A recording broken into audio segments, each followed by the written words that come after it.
susunod na programa ay rated PG. Ito ay nangangailangan ng patnubay at gabay ng magulang para sa mga batang manonood.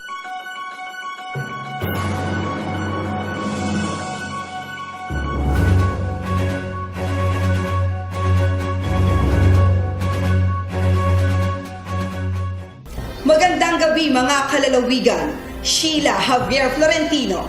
Ito ang Laguna Patrol. At para sa ulo ng ating mga balita, jeepney modernization tinutulan ng ilang jeepney drivers, ilang mga commuters pabor naman dito. Turismo sa lungsod ng San Pablo, prioridad ng lokal na pamahalaan. Edukasyon, turismo at pagsasaayos ng public market, mga prioridad ni Mayor Loreto Amben Amante. Medical mission sa Canlubang, Laguna, pinangunahan ni Councilor Angelito Toti Lazaro. Free legal assistance handog ni Councilor Toti Lazaro sa mamamayan ng Calamba City. 10 years comprehensive plan sa lungsod ng Calamba ipapatupad. Groundbreaking ceremony para sa pagpapagawa ng bagong gusali ng sangguniang panlalawigan ng Laguna, pinangunahan ni Governor Ramil Hernandez. At sa aming pagbabalik, tunghayan ang kabuuan sa aming report dito sa Laguna Patrol.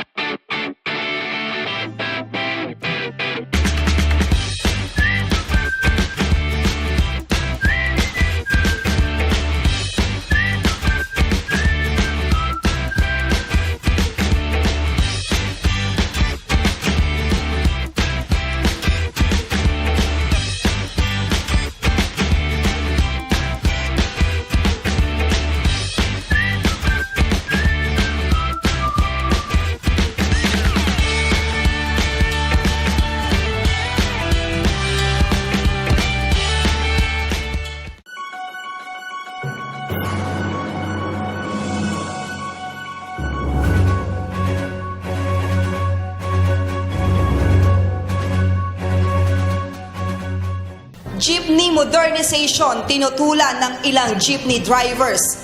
Ilang mga commuters pabor naman dito. Tunghayan ang report ni Jairo Aklan. Dalawang araw na malawakang transport strike, ito ang naging bunga ng planong jeep modernization at pag-phase out ng mga dati at lumang jeep sa darating na 2018. Pakinggan natin ang pulso ng ating mga kababayan tungkol sa planong ito ng pamahalaan. Para sa akin, okay lang kasi yung talaga namang luma na yung kanilang sasakyan, okay lang napalitan. Pero yung mga bago naman, usually naman yung mga bago nakikita natin, okay lang para sa akin na palitan yung luma, yung bago, okay na, ipatuloy na lang nila ng mamasada. Okay lang sila. Sir, pabor po ba kayo o hindi pabor sa ating jeepney modernization? Kasi naman bakit? Paano mga lumang sasakyan na ilaki na kinabubuhay ng mga tao rin ng mga tao? Wala silang pambiling bago. Bibigyan sila ng boundary hulog pero utang yan. Babayaran pa rin nila yan. Di ba? Ngayon, kung gusto nila magbigay ng panibagong sasakyan, i-offer ng gobyerno. Bigyan ka palitan mo, i-dispose mo sa sasakyan ko, palitan mo ako ng bagong sasakyan para meron akong hanap buhay. Kung sa ikaganda ng kuha ng pagpapasahero, pabor ko. Pabor. Okay. Kami ho ay hindi pabor kuha ng dahil sa mahal na yung binibigay na unit. Wala naman kaming ibabaya dahil sa bukid lang kami bumibiyahe. Kung ipe-face off din sa amin na yan, ay di para na rin naman kami na wala na kinabukasan, lalo na yung aming mga anak, pamilya, ay kawawa naman. Ayun po ang kaya hindi kami pabor dun sa, kasi yung unit na ibibigay sobrang naman kamahal. Wala naman kami ibabayad na may bukid naman ang biyahe namin. Okay. Kung mababa naman ang halaga nung Egypt na yan at kaya namin bayaran, bakit ba ang hindi? Ngayon, dahil ang taas nga ng halaga niyan, hindi namin halos kayang bayaran, paano pa kami papabor? Kaya ang masasabi ko dyan, para maging modernisasyon talaga ang jeep, babaan nila yung halaga noon. Yun lang. Wala umanong kaso sa pagbabago kung maayos ang plano, implementasyon at may konsiderasyon sa mga ordinaryong mamamayan. Hiling ng mga driver at ng mga ordinaryong pasahero, huwag agaran ang pagbabagong ipapatupad ng pamahalaan. Jairo Aklan, nag-uulat para sa Laguna Patrol.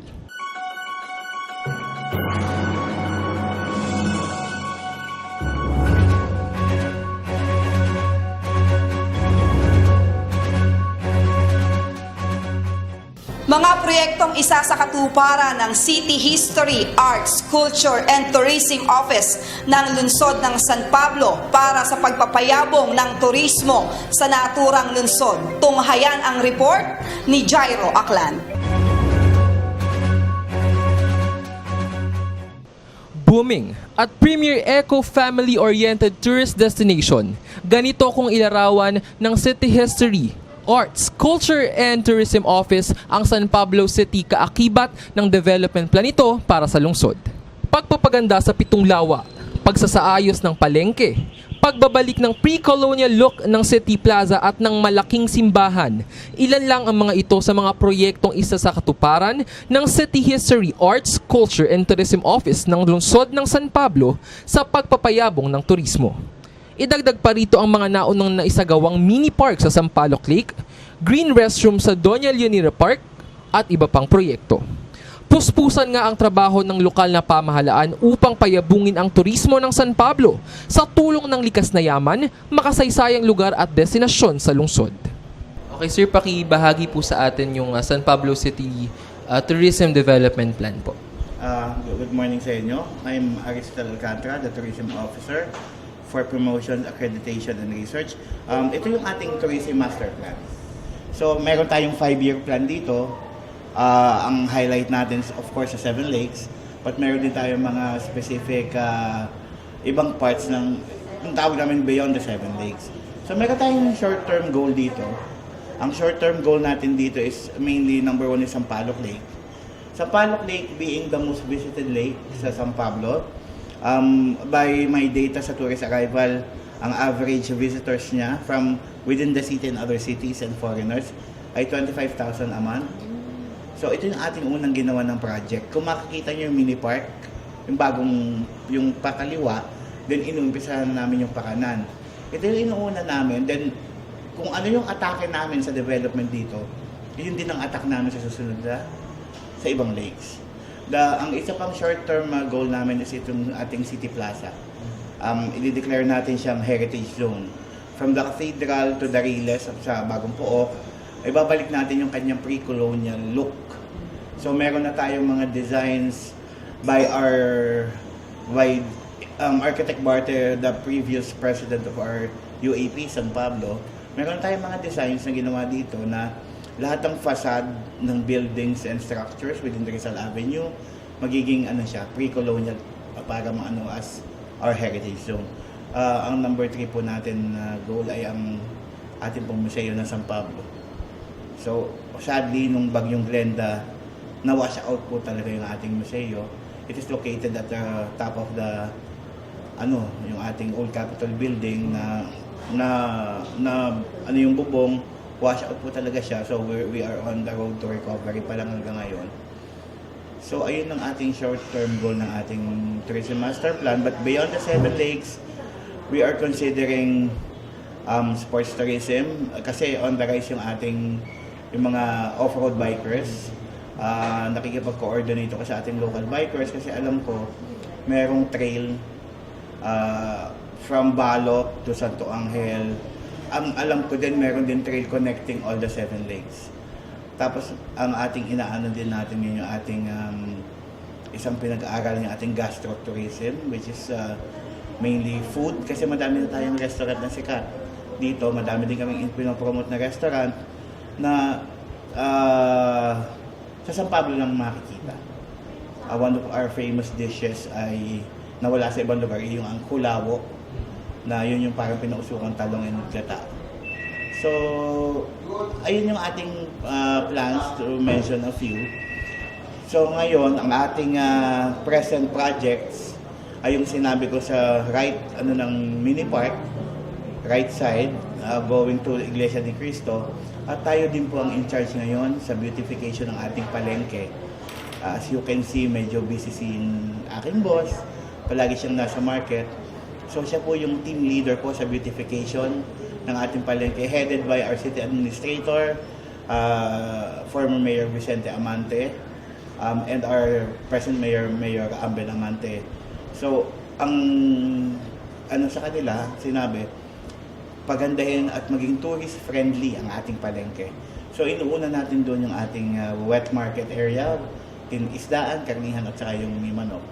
So ayun ang mismong ongoing project namin ngayon. Gaano po natin katagal maisasagawa or nasa yung time frame po na sinusunod natin para po dun sa beautification ng city market po na? Ang time frame ng city market po natin ay sadly wala po munang time frame. Basta ang unahin po natin yung wet market.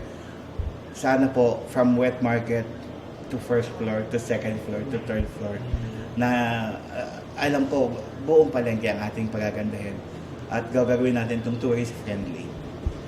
Yes. Sir, pakishare na lang po sa amin kung ano po yung maitutulong ng ating po mga kababayan dito sa San Pablo para maitupad po natin yung development plan for tourism.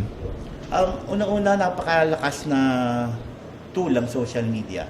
Makikita natin na may isang nag-vlog tungkol sa Pandin na biglang dinagsa. So, maganda sa ating mga taga San Pablo, let's promote our city. Kasi alam naman natin na tayo lang ang may city of 7 lakes.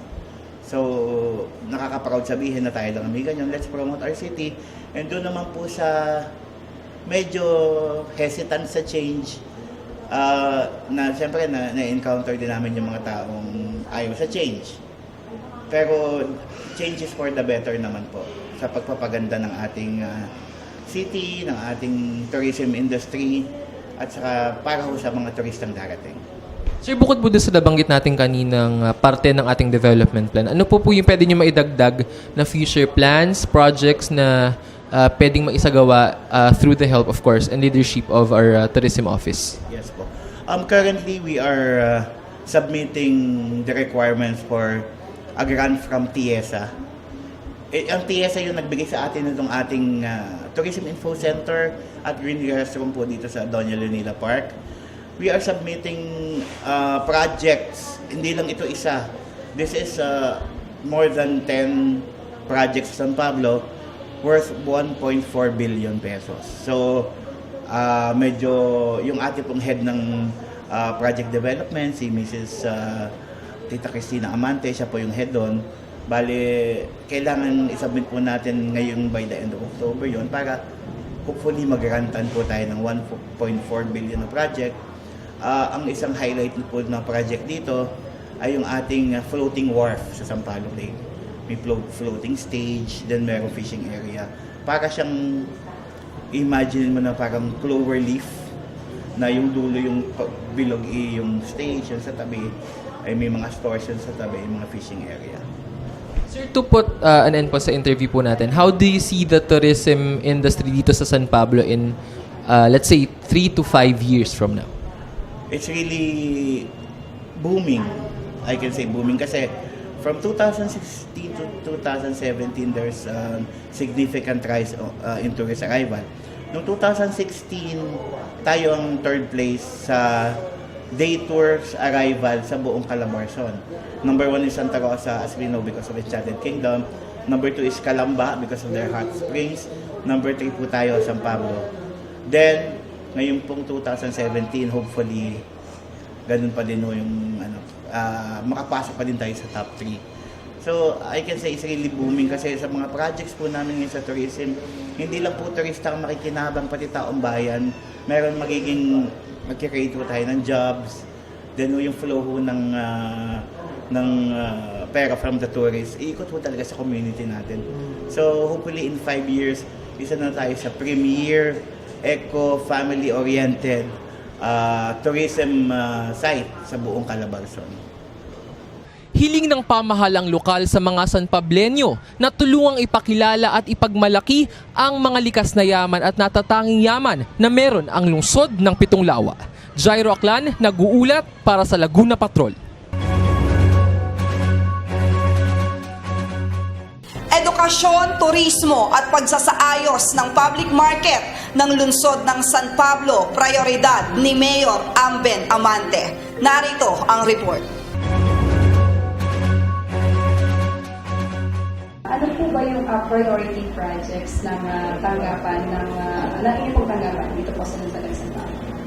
Unang-una, nais ko pong bumati po sa lahat ng mga taga-subaybay ng Laguna Patrol at ako'y nagagalak at tayo po'y nabigyan ng pagkakataon na makalupang palad ang isa po sa pinagmamalaki po ng lungsod ng San Pablo, ang inyong pong host na si Sheila.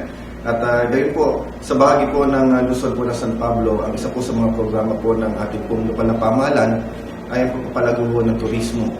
At ngayon nga taon mong ito ay itatayo po namin yung ating pong convention center dito po sa ating syudad upang sa pagdating po ng mga turista at mga nagnanais na magkaroon ng mga convention dito po sa ating lungsod, atin pong ma-accommodate kahit ilan libo po yun. At kung kaya nga po patuloy po ang ating pong pagsusumikap na mayangat ang turismo ng ating lungsod, lalo't higit ang ating pong Pitong Lawa. Kung kaya po mapapansin po ninyo sa ating pong mga kababayan dito po sa lalawigan ng Laguna, kung kayo po ay makakapasyal dito po sa aming Sampaloc Lake, ay napakaganda na po ng aming po Sampaloc. Kung dati-dati makikita po ninyo na napakaraming mga informal settlers, pero ngayon makikita nyo kahit isa wala na po ng informal settlers dahil nai-relocate na po natin sila sa mas maganda at mas disente at masasabi po nating ligtas na lugar para po sa kanila. Sabi ko nga po, ito pong programang ito ay talagang parang 3 birds in 1 stone. Unang-una po, magkakaroon na po ng mga tourism activities sa ating pong Sampaloc Lake. At the same time, yung pong mga dating mga informal settlers ng ating pong Sampaloc, kung dati-dati po, every time po na meron po mga typhoon or calamities, sila po yung una po nating naalala. At minsan nga po talagang hindi po rin tayo makatulog kasama po ang Sangguniang Panlunsod. Kami po ay patuloy pong nag-iikot pag kami mga kalamidad dahil yung pong lugar po ngayon ay very prone sa mga landslide. At the same time, pagka lumaki po yung tubig, talagang very critical po at nakakatakot po. At ngayon, pag kami mga kalamidad, medyo hindi na ho natin masyadong pinapasyalan ho yung lugar na ho yun dahil alam ho natin na yung mga tao na naninirahan dati doon nasa ligtas na lugar na. At gayon din, ang isa pa rin po sa ating pong isinusulong ay ang ating pong pampalakasan o yung pagpapalakas po ng sports dito po sa ating lungsod. At dahil alam naman po natin by next year, 2018, ang lungsod po ng San Pablo ay mag-host ng Southern Tagalog area sports, yung tinatawag po nating Istakaa. At isa po ito sa pinakamalaking paligsahan sa ating pong rehiyon, kaya po ito yung isa sa mga pinaghahandaan po natin. Hopefully at ongoing na rin po naman yung ating pong mga pagsasaayos po ng mga pasilidad at gayon din ang pagtitrain po ng ating pong mga kabataan dahil syempre bilang post city, nakakahiya naman kung kami po ay mamumulat sa larangan po ng paligsahan. At gayon din, bukod po sa sports, yung pong ating pong mga health services, hindi rin po natin pwedeng pabayaan po yan. At sa katunayan po, ang amin pong San Pablo General Hospital, owned by city government, subsidized by city government, kami po'y patuloy po ang pagsumikap na maitaas po ang level ng aming pong naturang ospital upang mas marami pa pong maserbisyuhan po tayong mga kababayan, hindi lamang po sa lungsod ng San Pablo, kundi yung mga karatig bayan po ng San Pablo ay welcome po sa aming pong naturang ospital. As of now po, ang aming pong ospital ay nakakapag-opera na kami ng mga sakit sa bato, appendicitis, pagka yung may mga meron pong masasarian na mga buntis, yan po ay pwede na po sa aming naturang ospital. At sa pagtutulungan din po ng ating lokal na pamahalaan, kasama po ang ating pong kinatawan ng ikatlong distrito ng lalawigan ng Laguna na si Congresswoman Sol Aragones, ay hopefully by next year ay mabubuksan na po namin yung dialysis set dialysis center para po sa ating pong mga kababayan na may sakit po na nangangailangan po ng pagpapadialysis dahil talagang kapuna-puna at pansin-pansin na ang aming pong indigestion program ay talagang humigit kumulang na 100 pasyente po ang mini-maintain po namin po yan weekly na binibigyan po ng ayuda pagpapadialysis dahil alam naman po natin na pagka yung po'y nalipasan talagang hindi uubra at pagka hindi po ng pagpapadialysis at sama ho ng pakiramdam niyan and eventually baka tumatay ho ng ating pong mga kababayan at syempre po ang aming pong patakaran po sa aming po naturang ospital, may pera man o wala, ang lahat po'y gagamutin. May pera man o wala, sa oras ng kalalabasan, ang lahat po ng pasyente ay makakalabas. Yan po ay 100% garantisado. Wala pong na-hostage sa aming naturang ospital. Dahil sabi nga po, may mga ilang kritiko, sinasabi, ang aming ospital daw po ay nalulugi. Sabi ko nga, yung ospital namin yan itinalayo hindi para kumita, kundi upang makatulong po sa ating pong mga maralitang mga kababayan na nangangailangan. Sabi ko nga, kung kinakailangan pa natin magpalugi kahit 100 milyones at kung kaya nilang ng lokal na pamahalaan, bakit hindi natin gagawin yan? Dahil ibig sabihin, yung 100 milyones na yun, ibinigay natin ng ayuda, ibinigay natin ng gamot, ang serbisyo para po sa ating mga maralitang mga kababayan.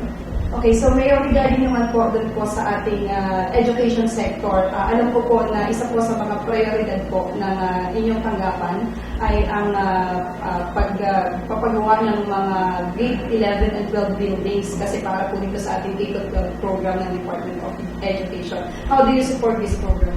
Alam po ninyo, nung unang upo ko po noong 2013, isa po yan sa pinakamalaking hamon po sa inyo pong lingkod. Dahil kinakailangan po natin magpatayo ng humigit kumulang na 200 silid-paaralan para po sa ating po mga kabataan dito sa ating lungsod.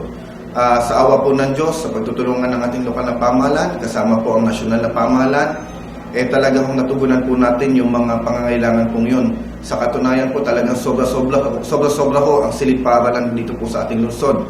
May mga instances pa nga na sa dami ho ng bumuhos na proyekto dito sa aming lungsod, meron nga ho diyang isang paaralan.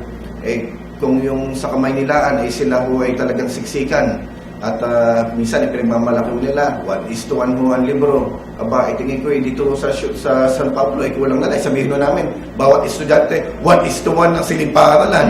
Ganyan ho kasobra-sobra ho ang amin pong classroom dito po sa lungsod ng San Pablo. At yan naman po ay kinakatuwa po natin dahil alam naman po natin na napaka-importante po ng edukasyon sa ating pong mga kabataan dahil po yan lang po ang pwede po natin ipamana sa ating pong mga kabataan dahil sabi nga, ang lahat ng kayamanan, lahat po hindi na pwedeng manakaw pero ang kaalaman ay hindi. Yan ay habang buhay nyo na hong papakinabangan at tingin ko yan din pong susi upang masugpunan po natin ang kahirapan po dito po sa ating bansa. Kung kaya nga ho, nandiyan ho mga programa ho natin sa pang-elementarya, sekundarya at gayon din ho sa pang-kolehiyo. Ang aming pong dalubasan po ng lungsod ng San Pablo na yan po ay subsidized din po ng aming pong lokal na pamahalaan, talaga hong libo-libo na hong napag-graduate, libo-libo na ho ang aming pong mga estudyante sa ating pong naturang dalubasan. At sabi ko nga, hindi naman pwedeng makontento na lang tayo na ganun-ganun na lang. Pinagsusumikapan din po ng ating pong tanggapan ng DLSP po, ang dalubasan po ng lungsod ng San Pablo ay maging isang ganap na universidad na po ng lungsod ng San Pablo. Dahil sabi ko nga, pagka naging universidad ang lungsod po ng San Pablo, kung ang mayaman ay kaya nilang maging abogado, kaya nilang maging inhinyero, maging doktor, tingin ko kahit ang anak na maralitang taga-lungsod, pagka naging universidad na po ang DLSP, magkakaroon na rin po sila ng karapatan na matupad po nila kanilang pangarap kung gusto man nila maging inhinyero, maging doktor man o maging abogado man. At syempre po, kagaya po ng ating pong batas sa aming pong ospital, may pera man o wala, makakalabas, may pera man o wala, lahat ay gagamutin sa aming pong naturang paaralan, sa aming pong DLSP, may pera man o wala, ang lahat po ng mga kabataan na nais mag-aral, makakapag-aral. At sa oras po ng makakagraduate sila, kahit may balanse, makakagraduate pa rin po sila. Ganon po ang ating pagtangi. Sa katunayan po, meron po tayong 5,000 mag-aaral sa DLSP at halos kalahati po dyan ay scholar po ng ating pong tanggapan.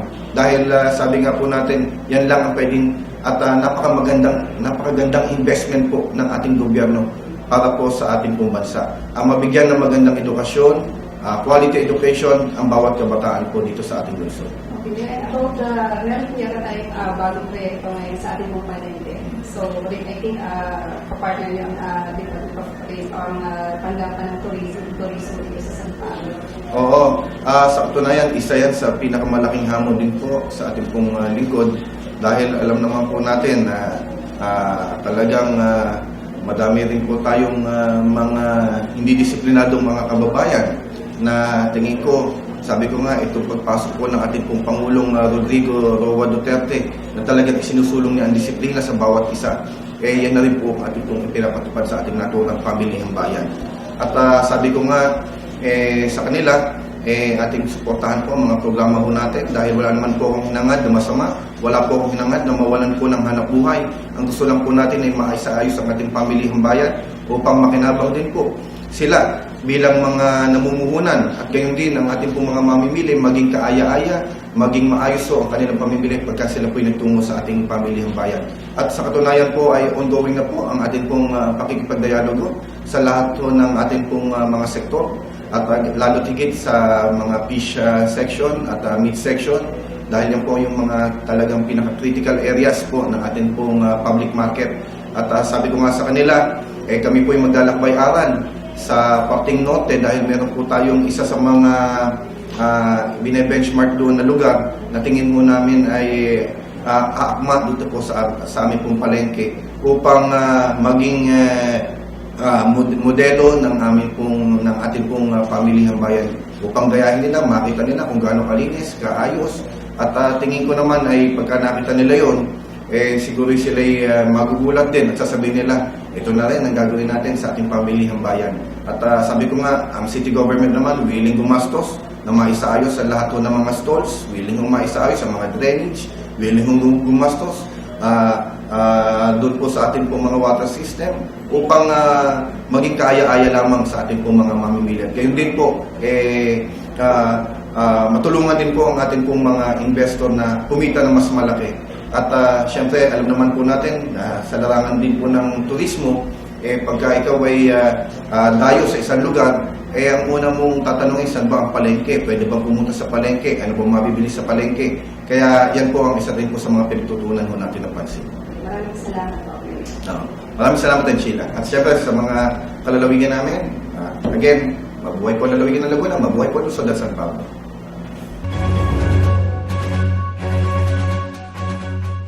At sa aming pagbabalik, tunghayan ang iba pang mga balitang nakalap ng Laguna Patrol.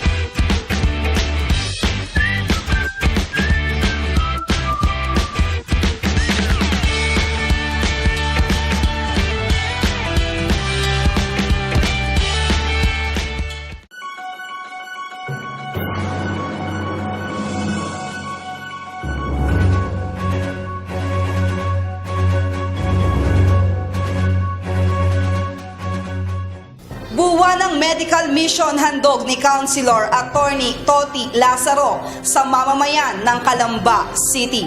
Ayon kay Councilor Toti Lazaro, ang pagsasagawa ng medical mission ay isa sa mga serbisyo publiko na nais niyang ipagkaloob sa mga mamamayan ng Calamba City. Okay, so good morning po, Councilor Toti Lazaro. So it's regarding po dun sa latest medical mission. Can you give us an update po regarding po dun sa ginawa yung medical mission recently? Well, last Saturday we had this medical mission. Actually, this is a monthly medical mission na sinasagawa ng opisina ko. And last Saturday we held it in Barangay Canlubang, Calamba City. Nakipag-coordinate kami sa barangay captain, kay Kapitan Danny de Mayuga, para mas maraming tao kaming maabot na in such a way na before that event ay kinausap niya yung kanyang mga sitio chairman or sitio in charge or tinatawag na parang mga leaders niya bawat sitio sa 21 sitios kasi ang barangay Canlubang. So he invited at least 30 indigents per sitio na pumunta dun sa medical mission natin. So we estimated na hindi bababa sa 500 na mga kababayan namin ang nag-benefit out of that medical mission. Nag-provide kami ng libreng gamot, libreng ECG, libreng X-ray, libreng blood test or blood chem, at iba pang mga laboratory test. Sinasagawa ko itong monthly medical mission ko kasi malapit sa puso ko ang health program kasi I'm part of several hospitals here in our province, so kita ko kung gaano kahirap na magkasakit, kung gaano kalaki ang ginagastos pag nagkasakit, at gaano ka-importante syempre na magkaroon ng magandang kalusugan yung ating mga kababayan. So this is my top priority or number one priority ko bilang isang city councilor na makapagbigay din sa abot na aking makakaya ng free medical services. Actually, nagiging successful yung medical mission ko because first and foremost, dun sa budget allocation na ibinigay sa amin ng aming butihing Mayor Timmy Chipeco, na kung saan out of his budget ay nag-allocate siya ng pondo para sa aming mga konsihal, at yung pondong yon ang ginagamit ko rin para makapag-undertake or makapag-conduct ako ng medical mission. So I'd like to take this opportunity to thank our City Mayor, Mayor Timmy Chipeco, for trusting all City Councilors of Calamba na kapag makatulong din kami sa abot ng aming makakaya sa aming mga kababayan here in Calamba City.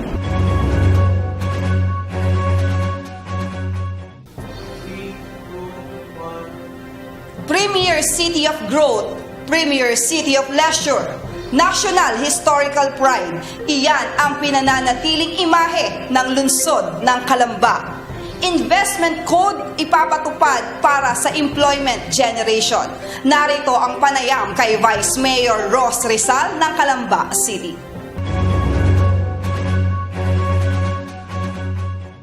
Una-una po magandang hapon po sa iyo saka sa lahat ng tagapakinig ng programang Laguna Patrol ng Royal Cable. So unang-una po, ang Calamba po sa kasalukuyan ay hindi lamang po, napakarami po talaga mga priority projects ng Calamba. So ito po ay mga proyekto na naglalayon po na mapanatiling ang Calamba ay sentro ng developments, progress, no? Alam niyo po ang Calamba ay tinataguri ang Premier City of Growth, Premier City of Leisure, and Premier City of National Pride.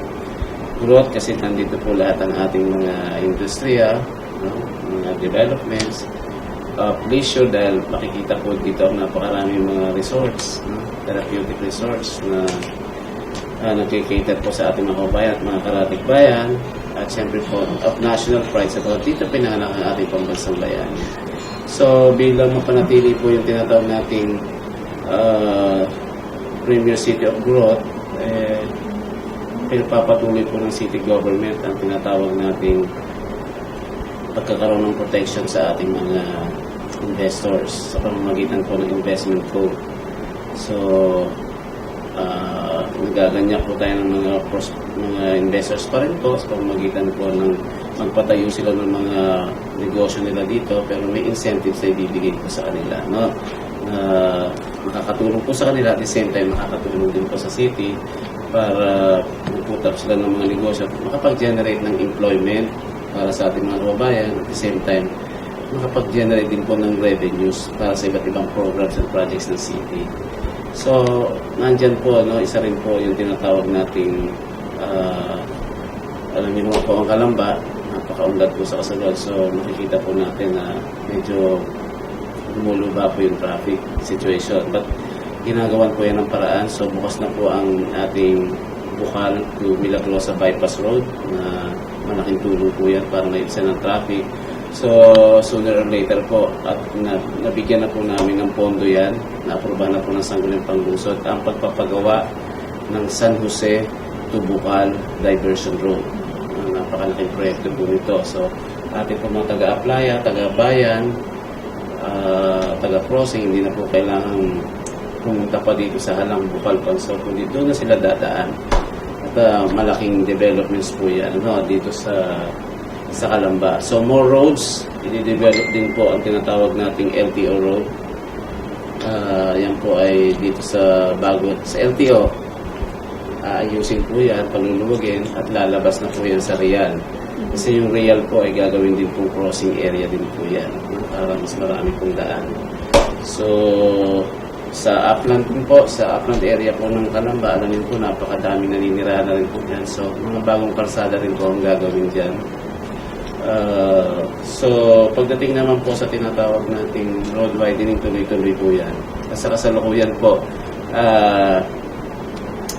inaayos po na yung mga may-ari ng lupa, babayaran naman po ng city government yan, pag-giveaway para sa mas maluwag na trapiko o kalsada at maayos na trapiko dito po sa Rizal Street sa Kabayanan. So, inuumpisahan na po yan. So, ongoing po ang construction ng Calamba City Sports Complex na tinatawag po ngayon sa Rizal Coliseum. More or less 9,000 seating capacity po yan. Magkikater po para sa ating mga kabataan. Hindi lang sa mga kabataan, sa lahat po ng sektor ng ating lipunan. But syempre mga kabataan din po ang makikinabang dyan. So, sa kasalukuyan din po pinag-uusapan na rin po ang napipintong pagpapatayo ng sariling ospital ng Calamba. Sa second reading na po yun sa Sangguniang Panglungsod at isang ordinansa na nag-i-establish para sa pagpapatayo ng Calamba City, sabihin po nating community hospital. So meron po tayong JP dito, hospital sa provincial hospital, but siyempre makakatulong pa rin po para sa ating mga kabayan ang magkaroon ng sariling ospital ng Calamba. So paano po, Vice Mayor, how do you support yung office po ng Vice Mayor at ng Sangguniang Lungsod ng Calamba? Sa ating Mayor. Of course, meron po kaming tinatawag na bago po naman po kami mag-umpisa ng panunungkulan, at least sa aming second term. First, second term na po, ay meron po kaming executive legislative agenda. Mga programa, proyekto at gawain na pinagkaisang aprubahan ng executive and legislative departments at yun po ang sinusundan namin. So, ang aming pong support sa executive department, sa pamumuno ni Mayor ay of course yung legal authority na binibigay po namin sa pamamagitan po ng resolutions o ordinances na nagbibigay ng kapangyarihan para ipasagawa ng ating Mayor yung programa yan. Pangalawa, of course, yung ating pong mga appropriation ordinances. Hindi naman po may sasagawa ang isang proyekto o programa kung wala pong budget. So, lagi po kaming handa at willing, able para tulungan ng executive department na maipagawa yan sa pamamagitan ng appropriation ordinances. So, nakatatlong budget na po kami, yung regular budget, nakadalawang supplemental budget na po kami para ma-protect, mapondohan po lahat ang mga proposed programs and projects ng city government for its continuing developments and progress. So ano pa ba? Napakadami po kasi niyan. So ang ating mga health services, ini-improve po lahat ang ating mga barangay health centers. At sa matter of fact, hindi lang po ini-improve, kinu-convert pa minsan para bukod sa health center ay birthing facilities pa rin po yan. Ang ating mga TB dots ay talagang aktibo rin po yan, suportado ng Sangguniang Panglungsod in terms of ordinance and funding support. Of course, ito po napakahalaga rin po nito, yung tinatawag nating 10-year comprehensive development plan ng city. Ka-approve lang po namin yan. At ito po ang magdadala ng direksyon ng city for the next 10 years. For the next 10 years, nandyan po yung, sabi ko nga po kanina, mapanatiling growth corridor ang Calamba sa buong Calabarzon. Generate ng employment, generate ng income para sa city. Pangalawa po, ay itong tinatawag nating preservation ng cultural historical and cultural sabihin nating ng Calamba. Dahil dito pinanganak si Dr. Jose Rizal, i-develop din po yung Calamba as historical area. Ano? Napakaganda po niyan. At more roads. At ito po, meron din po kami yung sinasabi ko na zoning ng City of Calamba. Kasama po yung 10-year development plan na naka-approve lang po ng City Council. So, isasaayos po ang zoning po natin. At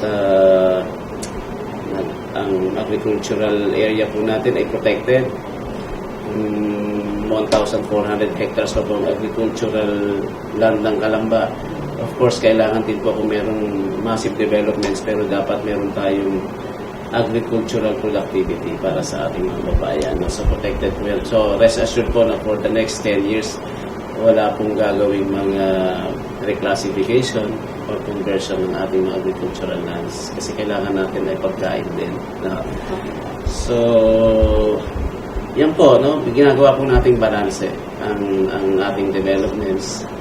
At ang sangguniang panglungsod naman po ever since kami po naman ay nagkakaisa, kami naman po ay laging nandyan para sumuporta. At sabihin po namin yung pinanumpaan po namin ELA, Executive Legislative Agenda, na ni Mayor Timmy Chupeco at ng buong sangguniang panglungsod sa pangunan ni Vice Mayor Rosisa, ay ginagawa po naman namin yan sa pamamagitan po ng mga resolution, ordinances, authorities na binibigay po namin sa ating Chief Executive. Isinagawa ang groundbreaking ceremony para sa pagpapagawa ng bagong gusali ng sangguniang panlalawigan na pinangunahan ni Governor Ramil Hernandez. Ito ay matagal ng pangarap ni Governor Ramil Hernandez at ng mga board members ng lalawigan ng Laguna ang magkaroon ng bagong gusali ang pamahalaan ng sangguniang panlalawigan. At yan ang mga balitang aming nakalap sa linggong ito. Balitang pangmasa, balitang mahalaga, balitang patas at walang bahid. Sheila Javier Florentino. Ito ang Laguna Patrol.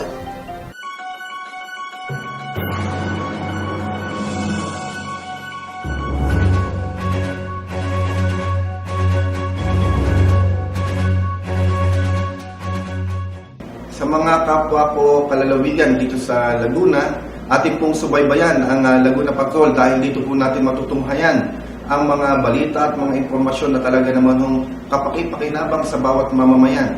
Kaya again, doon po sa mga kababayan po natin, lagi po tayo sumubaybay at sumuporta sa Laguna Patrol. Aking mga kababayan dito sa Laguna, dadagdagan ko sa lungsod ng Calamba, ako po ay malugod na nag-iimbita sa inyong lahat na panoorin ang Laguna Patrol every Thursday. Through this program, marami kayong matutunan, marami kayong malalaman kung ano ba ang ginagawa ng mga naglilingkod sa ating lalawigan, sa ating bayan, o sa ating mga munisipyo. So, watch Laguna Patrol. So magandang araw po sa ating mga kababayan sa buong lalawigan ng Laguna.